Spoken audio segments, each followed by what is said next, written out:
नेपाल से किसी ने पूछा है जी, मेरी उम्र 26 साल है, मैंने तवाइफ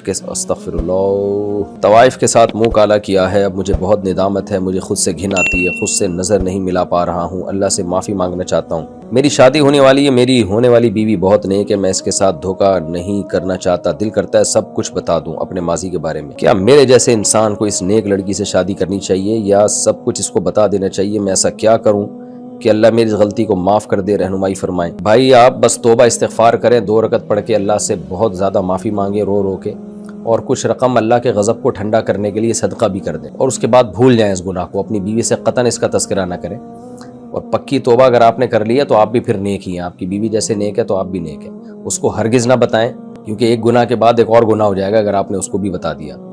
तो सोसाइटी में अपने गुनाह का इजहार नहीं करना चाहिए, अल्लाह से गिड़गिड़ा के माफ़ी मांगे, और आप खुशकिस्मत हैं, वरना जो लोग मुंह काले करते हैं वो फिर सफ़ेद उनसे होता नहीं है दोबारा मुंह। तौबा करते भी है तो तोड़ देते हैं वो। इस ज़िना जो है ना, ज़िना का सबसे बड़ा अजाब ये है कि तौबा की तौफीक छिन जाती है अक्सर लोगों से, और कर भी लें तो तोड़ते हैं, फिर वो फिर करते ही रहते हैं, फिर तौबा करना भी छोड़ देते हैं। ये ऐसा गंदा गलीज़ एक जो है ना घनावना जुर्म है कि जो इंसान को उसके दलदल में फंसता चला जाता है फिर। तो इसलिए बस अब आपने तौबा कर ली, भूल जाए हमेशा के लिए, उसको दिमाग से निकाल दें, सोचें भी नहीं अब उसके बारे में। और अपनी घरवाली को जो होने वाली है उसको बताएं नहीं कि मैं ये मुंह काले करके आ जाऊँगा, बस छोड़ दें, भूल जाएं, अल्लाह माफ़ करने वाला है। जितने गिड़गिड़ा के बस एक दफ़ा तौबा कर लें, फिर दोबारा भूल जाएं, उसका तस्करा ज़बान से भी ना करें। इंडिया से किसी ने पूछा है, मेरी उम्र 33 साल है, मेरे साथ एक बहन है, हमारे यहाँ जहेज का दहेज लिखा हुआ है, अच्छा हिंदी में शायद दहेज कहते हैं, का बहुत ज़्यादा चलन है। चलन भी इंडिया का लफ्ज़ लिखा है, सही है। अच्छा, मुझे इस वजह से हिंदी आ रही है आहिस्ता आहिस्ता। इसकी वजह से हर बहन की शादी में कर्जा लेना पड़ता है, अगर मैं जहेज अच्छा नहीं दूंगा तो रिश्ते भी नहीं आते। पर आपका बयान सुना है कि कर्जा नहीं लेना चाहिए, तो मैं क्या करूं?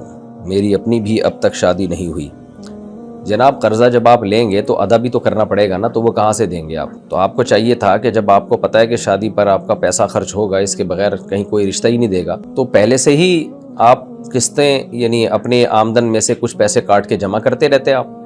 ये बात मेरी समझ से बालातर है कि लोग जब टेंशन आती है और उनको पता है कि ये परेशानी आएगी, तो उस वक्त फिर कर्जा ले रहे होते हैं। तो इसकी प्लानिंग पहले से क्यों नहीं की? वही पैसे आपने बाद में भी तो अपनी तनख्वाह या अपनी आमदन काट के अदा करने हैं ना, तो वही पहले से काट के क्यों नहीं जमा कर लिया आपने? तो कर्जे की मुसीबत में अपने आप को क्यों डाल रहे हैं? इसलिए पहली कोशिश तो आप यही करें कि आप अपनी आमदन से कुछ पैसे बचाएं। जहेज देना तो सही रिवाज नहीं है, लेकिन मजबूरी में अगर देना पड़े, बहन की ज़िंदगी बर्बाद होने का ख़तरा हो, तो फिर मजबूरी में जायज़ है। तो ऐसी सूरत में आप पहले से जमा करके रखें पैसे। ऐन वक्त पे आप क्या कर रहे हैं, तो बाद में भी तो अदा ही करने हैं ना। तो पहले आप यूँ समझें कि वो या किसी से कर्जा लिया हुआ है, वो मैं अदा कर रहा हूँ, इस नीयत से आप मंथली आप अपनी इनकम में से कुछ जमा करते रहें।